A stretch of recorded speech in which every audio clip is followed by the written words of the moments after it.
दोस्तों, आज की जो कहानी है यह बहुत ही खास है। यह कहानी है त्रिया चरित्र की।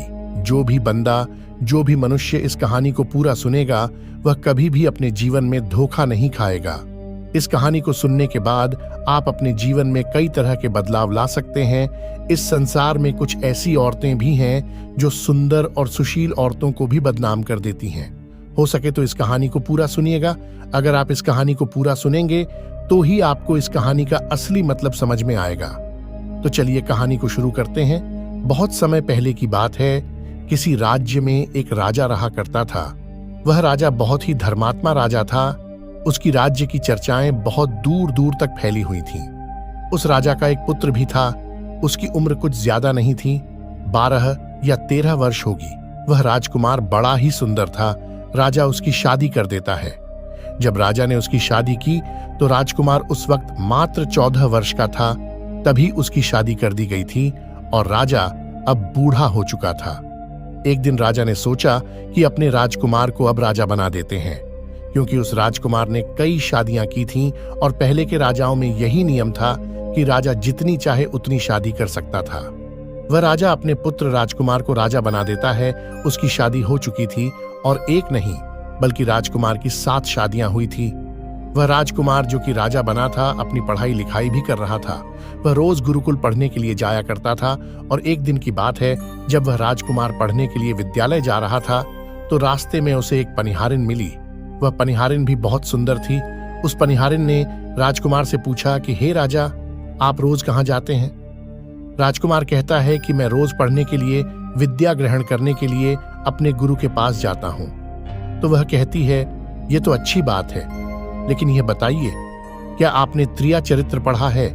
राजकुमार कहता है कि नहीं, मैंने यह कभी नहीं पढ़ा है। फिर वह स्त्री कहती है कि आप त्रिया चरित्र अवश्य पढ़ लें।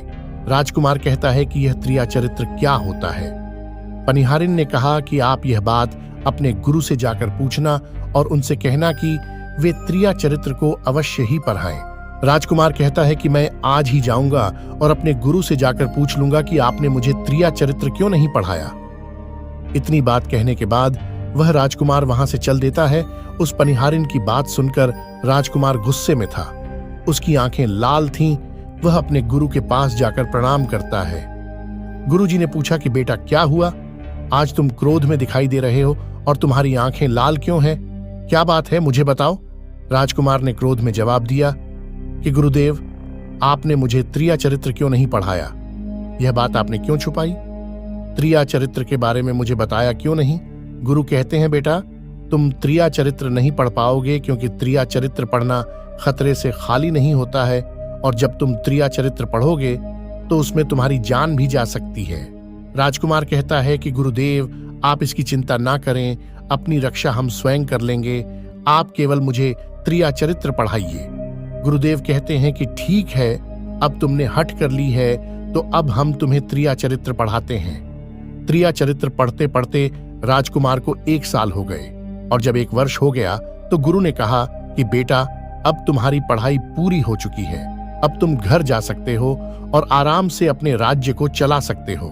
अब तुम्हें यहाँ आने की कोई आवश्यकता नहीं है। राजकुमार कहता है, ठीक है गुरुदेव।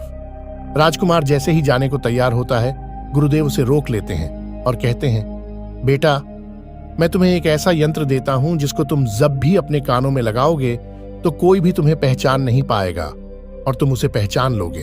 राजकुमार वह यंत्र अपने हाथों में ले लेता है और गुरु ने कहा, तुम इस यंत्र को ले जाओ और रात के 12 बजे, आज ही के रात में, अपने महल से निकल करके जंगल की तरफ जाना और पूर्व दिशा की ओर जाना। और जब तुम पूर्व दिशा की ओर जाओ तो यह यंत्र अपने कानों में लगा लेना और वहीं पर खड़े हो जाना। वह राजकुमार कहता है कि ठीक है, ऐसा ही करूंगा। फिर राजकुमार गुरुकुल से महल की ओर चल देता है और जब रात के 12 बज जाते हैं और उस राजकुमार की 7 पत्नियां सो जाती हैं, तब आधी रात के समय वह राजकुमार अपने हाथों में यंत्र लेकर महल से जंगल की तरफ चल देता है। राजा जंगल में पूर्व दिशा की ओर जाता है और वहां जाकर अपने कानों में यंत्र लगा लेता है और वहीं पर खड़ा हो जाता है। तो उसने क्या देखा कि वही पनिहारिन जो मुझे रास्ते में मिली थी, वही पनिहारिन एक थाली में खाना लेकर जंगल को जा रही है। वहां थोड़ी ही दूरी पर एक संत अपनी कुटिया में रहते थे। वह पनिहारिन संत के पास खाना लेकर जा रही थी। राजा ने देखा कि यह तो वही पनिहारिन है जिसने मुझसे कहा था कि त्रिया चरित्र की पढ़ाई पढ़ो। लेकिन पनिहारिन उस राजा को नहीं पहचान पाई, क्योंकि राजा के कानों में यंत्र लगा हुआ था। यंत्र लगने की वजह से राजा किसी को भी पहचान सकता था। राजा ने अपने मन में सोचा कि चलो उसके पीछे चलते हैं कि यह आधी रात को भोजन लेकर संत के कुटिया की तरफ क्यों जा रही है, इसका क्या कारण है। वह राजा भी उसके पीछे पीछे छुपता हुआ चल दिया। अब वह पनिहारिन उस कुटिया में उस बाबा के वहां पहुंचती है। उस बाबा के पास जादू की पोटली थी और वह बाबा जादूगर था। राजा पीछे पीछे गया और वह छुप करके देख रहा था कि वह पनिहारिन औरत के साथ बाबा क्या करेंगे। बाबा ने पनिहारिन से कहा, अरे पनिहारिन, पहले तो मुझे यह बता कि आज आने में इतनी देर कैसे लग गई। हाथ जोड़कर पनिहारिन कहने लगी कि महात्मा जी, मेरा विवाह हो चुका है और मेरे पति मुझे ले जाने के लिए आए हैं। हमें लेकर कल चले जाएंगे, इसीलिए हमें उन्हें समझाने में थोड़ी देर लग गई और यहां आने में भी देर हो गई। जब यह बात साधु ने सुनी कि इसका विवाह हो चुका है और इसका पति इसे लेने आया है, तो साधु कहता है कि पनिहारिन, इसका मतलब है कि तुम अपने पति के साथ जाना चाहती हो, तो फिर हमारे पास क्यों आई हो। पनिहारिन कहती है कि मैं आपके बिना नहीं रह सकती हूं, मैं आपके बिना नहीं जी सकती हूं। तो साधु कहता है कि हे पनिहारिन, इसके लिए तुम्हें एक काम करना होगा। साधु एक बड़ा सा चाकू निकालता है और पनिहारिन से कहता है कि हे पनिहारिन, जाओ अपने पति का गर्दन काट कर यहां लेकर आ जाओ। अपने उस पति को मार दो जो हमारे और तुम्हारे बीच में दरार बन रहा है। तब मैं तुम्हें रख लूंगा, तुमसे विवाह करूंगा, तुम्हें अपनी पत्नी बनाऊंगा। बिना कुछ सोचे समझे वह चाकू को ले लेती है और दौड़ते हुए अपने घर जाती है। उसका पति सो रहा था, वहां जाकर अपने पति की गर्दन काट देती है और उसकी गर्दन को लेकर साधु के पास आती है। और जो राजकुमार थे उसके पीछे पीछे उसका सारा कारनामा देख रहे थे। जब साधु ने देखा कि अपने पति को मार करके उसकी गर्दन यहां लेकर आई है, तो साधु को बहुत गुस्सा आया और उसने उसे लात मारी और कहा, भाग जाओ यहां से। जब तू अपने पति की नहीं हो सकी, जिसके साथ तूने 7 फेरे लिए, तो तू मेरी क्या होगी। जल्दी भाग जाओ यहां से। अगर तुम मेरे पास दोबारा आई तो मैं तुझे जीवित नहीं छोड़ूंगा। साधु की यह बात सुनकर उस पनिहारिन को ऐसा लगा जैसे उसके पैरों तले जमीन खिसक गई हो। फिर भी अपने पति की कटी हुई गर्दन घर लेकर आई और उसकी गर्दन जोड़ देती है और वहीं बैठ जाती है।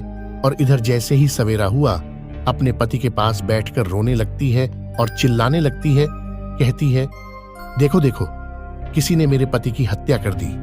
लेकिन रात में उस पनिहारिन का सारा कारनामा राजकुमार देख चुका था। इधर सारे गांव वाले पनिहारिन के घर चले जाते हैं और उसके पति की लाश को लेकर गांव के बाहर जाते हैं उसका दाह संस्कार करने के लिए। और वह पनिहारिन भी पीछे से भागती हुई रोती हुई चली जा रही थी। और उधर राजकुमार भी जा रहे थे, जो कि अपने राज्य के राजा बन चुके थे।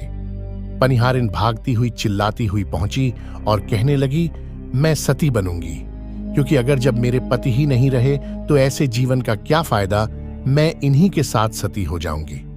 राजा को उसकी बातें सुनकर हंसी आ जाती है और राजा कहता है, त्रिया चरित्र जाने ना कोई। राजकुमार की यह बात और कोई तो नहीं समझ पाया, लेकिन वह पनिहारिन समझ जाती है। वह कहती है कि राजा साहब, आप हमारे ऊपर यह बात कह रहे हैं, लेकिन चलिए कोई बात नहीं, मैं सती हो जाऊंगी। लेकिन पनिहारिन जाते जाते कहती है कि मैं तुम्हें एक बात बताती हूं। राजकुमार कहता है, बताओ क्या बात है। पनिहारिन कहती है कि राजा साहब, आप जब भी चटाई पर बैठे तो उस चटाई को झाड़ कर बैठना। राजा कहता है कि यह पनिहारिन क्या कह रही है, मैं तो राजा हूं, मुझे चटाई पर बैठने की क्या आवश्यकता है। पनिहारिन कहती है कि नहीं, जब भी तुम्हें कोई नौबत आए चटाई पर बैठने की, तो तुम चटाई को झाड़ कर बैठना। राजकुमार कहता है कि चलो ठीक है, अगर तुम कह रही हो तो मैं ऐसा ही करूंगा।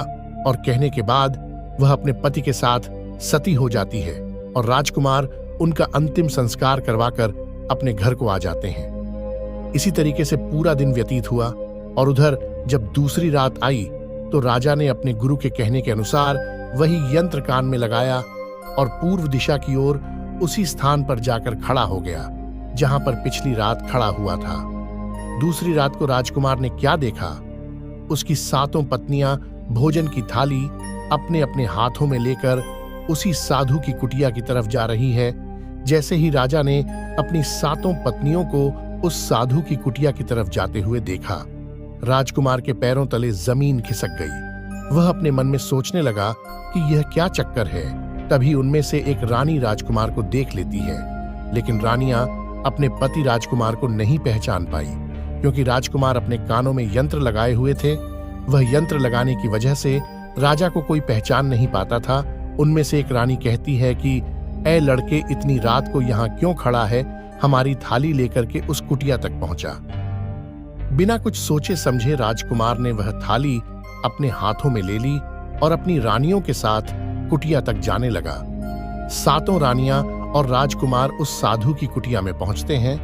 राजकुमार कुछ भी नहीं बोल रहा था, क्योंकि राजकुमार देखना चाहता था कि हमारे प्यार में ऐसी क्या कमी है जो हमारी 7 रानियां इस साधु के पास आती है, और इस साधु के पास ऐसा क्या है जो हमारी 7 रानी अभी यहां आ रही है। वह राजकुमार छुप करके सब जानना चाहता था। इधर जब वह 7 रानियां राजकुमार को लेकर साधु के पास पहुंची, तो महात्मा राजकुमार को देखकर कहता है कि यह कौन है? तो 7 रानियां कहती हैं कि महात्मा जी, यह बालक हमें रास्ते में मिला, इसने हमारी सहायता की तो हम इसे अपने साथ लेकर आ गए। रानी कहती हैं कि एक काम करते हैं, इसे आज रात यही रहने देते हैं, कल सुबह होते ही ये चला जाएगा। वह साधु उनकी बातों को मान लेता है। वह साधु अपने एक शिष्य को बुलाता है और उससे कहता है कि आज रात के लिए इस बालक की रुकने की व्यवस्था कर दो। वह शिष्य राजकुमार को लेकर एक कमरे में जाता है। उस कमरे में एक चटाई बिछी हुई थी। शिष्य कहता है कि देख भाई, आज तुझे चटाई पर सोना पड़ेगा। वह शिष्य राजकुमार को इतना कहकर वहां से चला जाता है। राजकुमार उस कमरे में अकेला पड़ जाता है। अपने मन में सोचता है कि आज तो नौबत आ ही गई चटाई पर सोने की। राजा कहता है, चलिए कोई बात नहीं, आज की रात हम चटाई पर ही गुजार लेंगे। राजकुमार जैसे ही चटाई पर बैठने ही वाला था कि उसे पनिहारिन की बात याद आ गई। वह सोचने लगा कि पनिहारिन ने मुझसे कहा था कि जब भी तुम्हें चटाई पर बैठने की नौबत आए, तुम चटाई को अवश्य झाड़ लेना। चलो आज पहले झाड़ ही लेते हैं, हो सकता है इसका कोई राज हो। जैसे ही राजा ने चटाई उठाई तो उसने क्या देखा? उसने देखा कि एक बहुत बड़ा भयानक कुआं है। जब उस कुएं को देखा तो राजा के होश उड़ गए। राजा उस कुएं के अंदर झांक कर देखता है। राजा को अंदर बहुत सारे कैदी दिखाई देते हैं, जिन्हें उस्तादों ने अंदर कैद करके रखा था। उन कैदियों में से एक आदमी ने राजकुमार को पहचान लिया। वह आदमी राजकुमार से कहता है कि राजकुमार, आप यहाँ कैसे आ गए? राजकुमार कहता है कि धीरे बोलो, नहीं तो सब पोल पट्टी खुल जाएगी। तब सभी कैदियों ने कहा कि राजा साहब, आप यहाँ से भाग जाइए, हम तो यहाँ से निकल नहीं पाए, लेकिन आप यहाँ से भाग जाइए, नहीं तो आपका भी यही हाल हो जाएगा जो कि हमारा हुआ है, आप भी यहाँ फंस जाएंगे। आपको भी पकड़कर ये साधु इसी में डाल देगा। आप जितना जल्दी हो सके यहाँ से भाग जाए। राजा जब उस कमरे के अंदर गया था तो अपने कान में से यंत्र निकाल लिया था, और जब राजा वहां से भागा तो अपने कान में यंत्र लगाना भूल ही गया। राजा को भागते हुए उन रानियां ने और साधु ने देख लिया था। रानियों ने जब राजा को भागते हुए देखा तो रानी कहती है, ये तो हमारे पति है। महात्मा से कहती हैं कि महात्मा जी, अब तो हमारी सारी पोल पट्टी खुल जाएगी। ये तो हमारे पति है और वह भागे जा रहे हैं। उन्होंने हमें यहाँ देख लिया है, अब हमारा क्या होगा?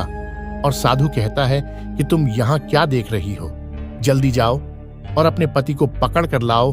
तो रानियां राजकुमार को पकड़ने के लिए दौड़ी दौड़ी जाती है, लेकिन वह राजकुमार जो राजा था इतना तेज था कि वह अपने महल जा पहुंचा और घबराई रानियों के तो होश उड़ गए। फिर वापस उसी बाबा के पास आती है और बाबा से कहती है कि महाराज, अब तो हमारे पति हमें जीवित नहीं छोड़ेंगे, हम जैसे ही घर जाएंगे वह हमारी जान ले लेंगे। हे महात्मा, आप हमें बचा लीजिए, इसका कोई उपाय कीजिए। तब जाकर वह साधु रानियों को एक जादुई कील देता है और कहता है कि जब तुम जाओ तो अपने पति को बहला फुसलाकर उसके माथे में ये जादुई कील घुसा देना, तुम्हारे पति को ढेर बना देगा और तुम साथ मिलकर उसे मार देना। बस कहानी खत्म हो जाएगी और तुम 7 रानियां बच जाओगी। सब रानियां तैयार हो जाती हैं। वह 7 रानियां साधु की बात मान लेती हैं और जादुई कील लेकर महल आती है। वह 7 रानियां आपस में विचार करती हैं कि राजा सबसे ज्यादा प्रेम सबसे छोटी वाली रानी को करते हैं, तो वह 6 रानियां मिलकर जादू वाला कील छोटी रानी को दे देती है और कहती है, ये लो, तुम्हारा काम है, तुम किसी भी तरह राजकुमार के सर में यह कील गाड़ देना। तो छोटी वाली रानी कहती है, ठीक है, और छोटी वाली रानी वह कील ले लेती है। जब राजा ने उन 7 रानियां को आते हुए देखा तो क्रोध में कहा कि पहले तुम यहीं रुको, पहले मुझे यह बताओ कि हमारे राज्य में और हम में ऐसी क्या कमी है कि तुम आधी रात को उस साधु के पास जाती हो? इसका क्या कारण है, पहले तुम मुझे यह बताओ। तो 7 रानियां हाथ जोड़कर कहती हैं, महाराज, हमें माफ कर दीजिए, हमें लगता है कि उस साधु बाबा ने हम पर कोई जादू टोना कर दिया था, इसीलिए हमसे ऐसी गलती हो गई, नहीं तो ऐसी गलती हमसे कभी नहीं होती। छोटी रानी की ऐसी बातें सुनकर राजा उनकी बात मान लेता है, क्योंकि वह राजा छोटी रानी से बहुत प्रेम करता है। वह राजा भी सोचने लगता है, शायद वह बाबा ही इन पर कोई जादू टोना किया होगा, और अपनी 7 पत्नियों को माफ कर देता है और कहता है, ठीक है, तुम अपने कमरे में चली जाओ। सबसे छोटी रानी, जिससे राजकुमार बहुत प्रेम करता था, वह राजकुमार को खाना खिलाती है और राजकुमार को सुला देती है। जब वह राजा सो गया तो वह 6 रानियां भी वहीं आ जाती है। सबसे छोटी रानी जो थी वह जादुई कील निकालती है और राजा के सर में घुसा देती है। छोटी रानी ने कील जैसे ही ठोकी, राजा पूरा तेजी से उठा, लेकिन इतने समय में वह ढेर बन चुका था। अब उस राजा में इतनी शक्ति नहीं थी कि उन रानियों से मुकाबला कर सके। वह 7 रानियां उस राजा को पकड़ने लगी। राजा फिर भी हिम्मत नहीं हारा और अपने महल की खिड़की से कूदकर राजा भागते भागते अपने गुरु के पास पहुंच गया और कहने लगा कि गुरुजी, मुझे माफ कीजिए, मेरी जान बचाइए, नहीं तो मैं मर जाऊंगा। गुरु कहते हैं कि बेटा, मैंने तुमसे कहा था कि तुम त्रिया चरित्र मत सीखो, इसमें जान भी जा सकती है, देखा इसका नतीजा। राजकुमार कहता है, गुरुदेव, मुझे माफ कर दो और जल्दी मेरी जान बचाओ, नहीं तो मैं मारा जाऊंगा। मेरी पत्नी ने मेरे सर में जादुई कील ठोकी है, जिसकी वजह से मैं ढेर बन चुका हूं। गुरु ने जब ध्यान से देखा तो कहा कि यह वही कील है जो साधु ने दिया है, मैं तुम्हें अब नहीं बचा सकता। राजकुमार कहता है, नहीं गुरुदेव, ऐसा मत कहिए, मैं आपका शिष्य हूं, आपका कर्तव्य है मेरी जान बचाना। तो गुरु कहते हैं कि बेटा, मैं तुम्हें बचा तो नहीं सकता, लेकिन एक उपाय है। राजकुमार कहता है, क्या उपाय है गुरुदेव? गुरु कहते हैं कि हम तुम्हें तोता बना देंगे, और जब हम तुम्हें तोता बना देंगे तो तुम सुखवाद राजा के राज्य में चले जाना और वहीं जाकर रहना, क्योंकि सुखवाद राज्य में किसी का भी जादू नहीं चलता है, और तुम्हें जब बहुत प्रेम करने वाली स्त्री मिलेगी तो तुम पुनः राजकुमार बन जाओगे। वह राजकुमार कहता है, ठीक है गुरुदेव, आप हमें तोता बना दीजिए। तो वह गुरुदेव उसे तोता बना देते हैं, और वह तोता बनने के बाद वहां से उड़ा और सुखवाद राजा के राज्य में चला गया। वहां पर बहुत सारे तोता रहते थे, वहीं जाकर रहने लगा, और 7 रानियां उस राजकुमार को खोज रही थीं। जब राजकुमार नहीं मिला तो फिर से उस बाबा के पास जाती है और कहती है कि बाबा जी, रात को राजा भाग चुका है, आप अपनी पोटली निकालिए और देखें कि वह कहाँ है। वह साधु अपना पोटली खोलता है और देखने लगता है कि वह राजकुमार तोता बनकर के सुखवाद राजा के राज्य में रह रहा है। वह साधु यह सारी बात रानियों को बताता है, तो रानियां कहती हैं कि स्वामी, अब क्या करें? वह साधु कहता है कि अब तुम अपने राजमहल में जाओ और जाकर के घोषणा कर दो कि जो भी तोता पकड़ करके लाएगा, हम उसे 5 सोने के सिक्के देंगे। 7 रानियां अपने महल पहुंचती हैं और वहां पर घोषणा कर देती है कि सभी से कह दो कि जो भी तोता पकड़ कर लाएगा, हम उसे 5 सोने के सिक्के देंगे। उस राज्य के जितने बहेलियां थे वह तोता पकड़ने के लिए चारों तरफ घूमने लगते हैं, और जो भी तोता पकड़ते वह रानी के पास जाते और 5 सोने के सिक्के ले लेते थे और वहां से चले जाते, और वह 7 रानियां उस तोते को मार देती। ऐसे ही धीरे धीरे बहुत समय निकल गया, और वह राजकुमार जो तोता बनकर जहां गया था, वहां सारे तोताओं से बहुत अच्छी अच्छी बातें करता था, उन्हें बहुत ज्ञान की बातें बताता था। तो सारे तोता को लगा कि यह तोता तो बहुत समझदार है, यह तोता तो बहुत अच्छी अच्छी बातें करता है, इसे हम अपना राजा बना लेते हैं। और सभी तोता मिलकर उसे राजा बना लेते हैं। राजकुमार सभी तोतों का राजा बन जाता है और वहीं छुप कर रहने लगता है। एक बहेलिया तोता पकड़ते पकड़ते सुखवाद राजा के राज्य में पहुंच जाता है और वह उसी पेड़ के पास पहुंच जाता है जहां पर वह राजकुमार तोता बनाकर छुप कर रहता था। जब उस बहेलिये ने इतने सारे तोते को देखा तो अपने मन में सोचता है कि अगर हम इतने सारे तोते पकड़कर रानी के पास ले जाएंगे तो हमें बहुत सारी सोने के सिक्के मिल जाएंगे। लेकिन वह बहेलियां सोचता है कि हम इतने सारे तोतों को पकड़ेंगे कैसे। तो जैसे ही सुबह हुई, उस पेड़ से सारे तोता उड़कर दाना पानी के लिए बाहर चले जाते हैं और इधर बहेलिया चाकू से पेड़ पर चारों तरफ कट लगा देता है, जिससे कि पेड़ से बहुत सारे गोंद निकल जाते हैं। पेड़ के चारों तरफ ही गोंद हो जाते हैं। जो लोग गोंद के बारे में नहीं जानते, मैं उन्हें बता दूं कि हर पेड़ से एक प्राकृतिक गोंद निकलता है जिससे हम कुछ भी चिपका सकते हैं। तो दोस्तों, अब बहेलिया सोचता है कि जब भी वह सारे तोते आएंगे, इस पर बैठेंगे, वह सभी इस पे में चिपक जाएंगे और मैं आसानी से उन्हें लेकर चला जाऊंगा। बहेलिया वहीं छुप करके देखने लगा और जब शाम हुई, सारे तोता वापस आए और वह तोता जैसे ही पेड़ पर बैठे, सभी के पैर उस गोंद में चिपक गया, क्योंकि पूरे पेड़ में गोंद ही गोंद लगा हुआ था। अब तो सारे तोता परेशान हो गए। उनमें राजकुमार, जो अभी तोता बना हुआ था, वह भी चिपक गया था। सारे तोते राजकुमार से कहते हैं, क्योंकि सारे तोते राजकुमार को अपना गुरु मानते थे, कि आप कुछ भी सोचो, हम सबको बाहर निकालो, नहीं तो सुबह तक बहेलिया आएगा और हमें पकड़ कर लेकर चला जाएगा। वह राजकुमार कहता है कि तुम बिल्कुल चिंता ना करो। जब सुबह वह बहेलिया आएगा तो तुम सभी ऐसा करना कि उस बहेलिया को लगे कि सारे तोता मर चुके हैं, और जब सभी तोते को पेड़ से छुड़ाकर नीचे फेंक दें तो सभी उड़कर भाग जाना। सभी तोता कहते हैं, ठीक है गुरुदेव। सुबह हुई, जैसे ही बहेलिया पेड़ के पास पहुंचा, सभी तोता ऐसे लटके हुए थे जैसे कि वह सभी मरे हुए हैं। जब बहेलिया तोतों को देखा तो सोचा कि अरे ये क्या हो गया, ये तो सभी मर गए, अब हमें सोने के सिक्के कैसे मिलेंगे। फिर बहेलियों ने सोचा कि चलो अब इन्हें छुड़ा देते हैं। बहेलिया पेड़ पर चढ़ा और उनको छुड़ाकर नीचे फेंकने लगा। बहेलिया ने सभी तोते को छुड़ाकर नीचे फेंक दिया, लेकिन जो राजकुमार था, जो तोता बना हुआ था, वह वहीं पर रह गया और नीचे जितने भी तोता थे वह सभी उड़कर भाग गए। बहेलिया ने सोचा, अरे यह क्या हुआ, इस पर सिर्फ एक ही तोता है जो कि मरा लटका हुआ है। बहेलिया ने सोचा, इसका मतलब ये सारे तोते ने मिलकर मेरे साथ धोखा किया है। अब वह राजकुमार जो था, जो तोता बना हुआ था, वहीं पेड़ पर लटका हुआ था। वह बहेलिया कहता है कि यह सब तुम्हारी चाल है, चलो अब मैं तुम्हें लेकर जाऊंगा और रानी के हाथ बेच दूंगा और मुझे 5 सोने के सिक्के मिल जाएंगे। और इधर वह बहेलिया उस तोता को बेचने के लिए रानी के पास जाने लगता है। रास्ते में वह तोता कहता है, जो कि राजकुमार था, वह बहेलिया से कहता है कि तुम मुझे कहाँ ले जा रहे हो। तो वह बहेलिया कहता है, मैं तुम्हें बेचने के लिए रानी के पास ले जा रहा हूं।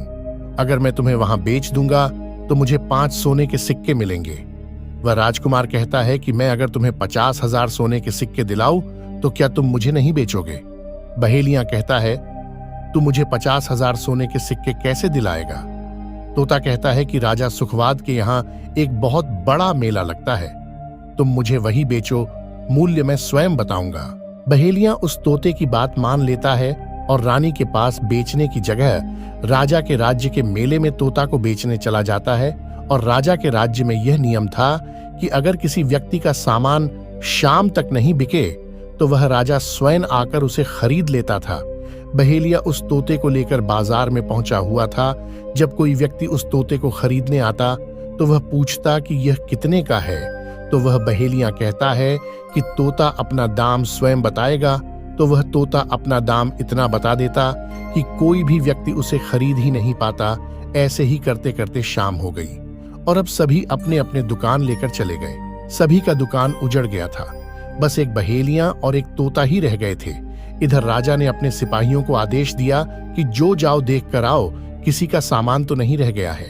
जब राजा के सिपाही आए तो उन्होंने देखा कि एक बहेलिया तोता को लेकर बैठा हुआ है। सिपाही बहेलिया से कहते हैं कि हे बहेलिया, तुम्हारा तोता क्यों नहीं बिका, तुम इसे कितने में बेच रहे हो। तो तोता कहता है कि जो इन्हें 50,000 सोने के सिक्के देगा वही मुझे खरीद पाएगा। उस तोते की बात सुनकर वह सिपाही आश्चर्य में पड़ जाते हैं और सोचते हैं, अरे यह तोता तो अपना मूल्य स्वयं बताता है। तब सिपाही राजा के पास जाते हैं और राजा को सारी बात बताते हैं और कहते हैं, एक बहेलिया एक तोता लेकर बैठा हुआ है, लेकिन वह तोता अपना मूल्य स्वयं ही बताता है। वह इतना महंगा बताता है कि शायद इसीलिए उसे कोई खरीद नहीं सका। राजा सिपाहियों से पूछता है कि वह अपना मूल्य कितना बता रहा है, तो सिपाही कहते हैं, अपना मूल्य 50,000 सोने के सिक्के बता रहा है। चलिए हम खरीदेंगे। अगर नहीं खरीदेंगे तो आपके राज्य की बदनामी होगी कि राजा के बाजार में एक तोता नहीं बिका, और इसलिए राजा अपने मंत्रियों के साथ अपने रथ पर सवार होकर बाजार में पहुंचता है। कहता है, इसका क्या मूल्य है? बहेलिया हाथ जोड़कर कहता है कि राजा साहब, अपना मूल्य तोता स्वयं बताएगा। वह राजा फिर तोते से पूछा तो तोता कहता है कि राजा साहब जो इन्हें 50,000 सोने के सिक्के देगा वही मुझे खरीद पाएगा। राजा अपने सिपाहियों से 50,000 सोने के सिक्के मंगवाता है और बहेलिया को पकड़ा देता है और तोता को लेकर अपने महल चला जाता है। वह तोता बहुत ही बुद्धिमान था, क्योंकि वह राजा था। वह तोता राजा को बहुत अच्छी अच्छी बातें बताने लगा। जब राजा पर कोई खतरा आने वाला होता तभी वह तोता बता देता कि राजा साहब, आप पर यह खतरा आने वाला है, और इसी तरह सब उस तोते से बहुत अधिक प्रेम करने लगते हैं। जब यह बात रानियों को पता चला कि राजा ऐसा तोता लेकर आए हैं जो कि बोलता भी है और बहुत अच्छी अच्छी बातें बताता है, तो रानियां राजा से कहती हैं, उस तोता को मेरे पास भिजवा दीजिए। हम भी उस तोता को देखना चाहते हैं, हम उसे तोता से बातें करना चाहते हैं। राजा अपने मंत्रियों से कहकर वह तोता रानियां के पास भिजवा देता है। रानी उस तोते से बातें करके बहुत खुश हो जाती है। वह रानी भी तोते से बहुत प्रेम करने लगती है और कहती है कि वाह रे तोता, इसीलिए तुझे राजा साहब ने 50,000 सोने के सिक्के देकर खरीदा है। राजा की एक पुत्री थी जो कि बड़ी सुंदर थी। रानी अपनी पुत्री से कहती है कि आज से तुम ही इस तोते का ध्यान रखोगे और कल तुम इसे अच्छे से धोकर नहला देना। वह राजकुमारी भी उस तोते से बहुत प्रेम करती है। जैसे ही सुबह हुआ, राजकुमारी उस तोते को लेकर नहलाने जाती है। राजकुमारी उसे नहला रही थी तो उसने देखा कि तोता के सिर पर कील सा कुछ लगा हुआ है। राजकुमारी उसको निकाल देती है। राजकुमारी जैसे ही कील को निकालती है, वह तोता पहले वाला एक सुंदर सा राजकुमार बन जाता है। उसे देखकर राजकुमारी घबरा जाती है। राजकुमार कहता है कि तुम घबराओ नहीं, यह कील वापस से मेरे सर में लगा दो तो मैं फिर से तोता बन जाऊंगा, और इसके बारे में मैं तुम्हें रात्रि में बताऊंगा। तुरंत ही वह कील राजकुमार के सर में लगा देती है और वह वापस से तोता बन जाता है। रात को राजकुमारी तोते को लेकर अपने कमरे में जाती है और उसके सर से कील निकाल देती है, और वह तोता फिर से राजकुमार बन जाता है। और राजकुमार अपनी सारी दास्तां उस राजकुमारी को बताता है और कहता है, माफ करना, यह दास्तान तुम किसी को बताना नहीं तो मेरी जान चली जाएगी। राजकुमारी इसके बारे में अपनी माता और पिता को भी नहीं बताती है। दिन भर वह तोता रहता है और रात को राजकुमारी उस तोते को अपने कमरे में ले जाती और उसके माथे से कील निकाल देती, और वह राजकुमार बन जाता, और रात में वह दोनों साथ में ही रहते, और ऐसे ही धीरे धीरे समय निकलता गया। राजकुमारी को राजकुमार से प्रेम हो जाता है। इधर क्या हुआ, जो राजकुमार की पत्नियां थी वह बहुत सारे तोता मरवा देती है, लेकिन जो राजकुमार तोता बना हुआ था वह उन्हें नहीं मिलता है, और वह इस साधु के पास जाती है और कहती है कि हे महात्मा, हमारे पति तो अभी तक हमें नहीं मिले, हम अब क्या करें, उन्हें कैसे मारे? वह साधु फिर से अपनी पोटली खोलता है और देखता है कि वह राजकुमार अभी तक तोता बनाकर राजा के घर में रह रहा है। वह साधु रानियों से कहता है कि तुम एक काम करो कि तुम नृत्य कला सीखो। हम सभी मिलकर उस राजा के घर नृत्य कला करने जाएंगे, और जब राजा हम पर प्रसन्न हो जाएगा और हमें कुछ मांगने को कहेगा तो हम उस तोते को ही मांग लेंगे और फिर आसानी से उसे मार देंगे। धीरे धीरे समय बीता। साधु तबला बजाता और साधु रानी पूरी तरह से नृत्य कला सीख चुकी थी। अब साधु को लगा कि हम सफलता प्राप्त कर सकते हैं और उस तोते को उस राजा से मांग सकते हैं। साधु भेष बदल करके उन 7 रानियों को नृत्य कला वाली स्त्री बनाकर राजा के दरबार में पहुंच गया। राजा उस साधु से पूछता है कि आप लोग कौन हैं, यहाँ क्यों आए हैं? तब साधु कहता है कि हम सब नृत्य कला वाले हैं, आपके महल में हम नृत्य कला दिखाना चाहते हैं। राजा को भी गाने और बजाने का बहुत शौक था, वह मान जाते हैं। उधर वह साधु अपना गाना बजाना चालू करता है। जब उनकी गाने बजाने की आवाज तोता के कानों में पहुंची तो तोता समझ गया कि वह साधु हमारी 7 रानियों को लेकर भेष बदलकर यहाँ पर आ गया है। अब हमारी जान नहीं बचेगी। लेकिन जब राजकुमारी उस तोते को लेकर अपने कमरे में जाती है, उस तोते के सर से कील निकालती है और वह तोता राजकुमार बन जाता है और वह राजकुमार सारी बातें उस राजकुमारी को बताता है। कहता है कि देखो, यह जो गाने बजाने वाले आए हैं, ये वही साधु है। ये गाने बजाने से राजा को खुश कर देगा और बदले में मुझे मांग लेगा और ले जाकर मुझे मार देगा। वह राजकुमार कहता है कि सुनो राजकुमारी, जब राजा आदेश दें कि तोता को लेकर आओ तो तुम मुझे मत देना। जब राजा खुद यही मुझे लेने आए तब भी तुम मुझे मत देना। कहना कि तोता को नहीं दूंगी, और जब राजा ना माने, राजा तुमसे जिद करें और मुझे मांगे, तब तुम गुस्से में आकर के पिंजरे को फेंक देना। उसके बाद अपने बचने का रास्ता हम स्वयं ही ढूंढ लेंगे। राजकुमारी कहती है कि ठीक है, और वहां गाना बजाना हुआ तो राजा प्रसन्न होकर उन्हें कहते हैं कि मांगो, क्या मांगना चाहते हो। वह साधु कहता है कि जो आपके पास तोता है, जो आप कुछ दिनों पहले ही खरीदे हैं, वह तोता आप मुझे दे दो। राजा कहता है ठीक है। राजा अपने मंत्री को आदेश देता है कि जाओ उस तोते को लेकर आओ। मंत्री राजकुमारी के पास पहुंचता है और कहता है कि यह तोता मुझे दे दो। राजकुमारी कहती है नहीं दूंगी। मंत्री कहता है कि देखिए, आप जिद मत कीजिए। राजकुमारी कहती है कि तुम जाओ और मेरे पिताजी को यहां भेज दो, वह आकर इसे ले जाएंगे। मंत्री राजा को जाकर सारी बात बताता है। राजा स्वयं आता है उस तोते को लेने के लिए। वह राजा जाकर कहता है कि बेटी, यह तोता मुझे दे दो। यह नृत्य कला वाले को देना है जो यहाँ गाना बजाना किए हैं, यह उन्हें देना है। तो राजकुमारी कहती है कि पिताजी, यह तोता मैं नहीं दूंगी। क्रोध में आकर राजा कहने लगा कि बेटी, कैसी बातें कर रही हो, इसे देने का मैंने वादा किया है। जब राजकुमारी ने राजा को क्रोध में देखा तो राजकुमारी को भी गुस्सा आ गया और राजकुमारी गुस्से में पिंजरे को जमीन पर फेंक देती है। वह पिंजरा जैसे ही जमीन पर गिरा, वह टूट गया और तोता जो था वह चावल का दाना बन गया। और जैसे ही साधु को यह बात पता चली, साधु भी तुरंत कबूतर बन जाता है और उस दाने को कबूतर चुगने लगता है। उसमें से जो एक दाना था, बस वही राजकुमार था। जैसे ही वह दाना कबूतर चुगने वाला होता है, राजकुमार बाज बन जाता है और एकदम से कबूतर पर झपटता है और उसे मार देता है। इस तरह से उस साधु की मृत्यु हो जाती है। राजा यह सब देखकर आश्चर्यचकित हो जाता है। उस कबूतर को मारकर फिर से तोता बन जाता है और जो राजकुमारी थी उस तोते से कील निकाल देती है और वह फिर से पहले जैसा राजकुमार बन जाता है। वह राजकुमारी अपने पिता को सारी बात बता देती है। वह राजकुमार कहता है कि देखिए राजा साहब, मैं भी एक राजा हूं और मैं आपकी बेटी से प्रेम करता हूं और मैं उनसे शादी करना चाहता हूं।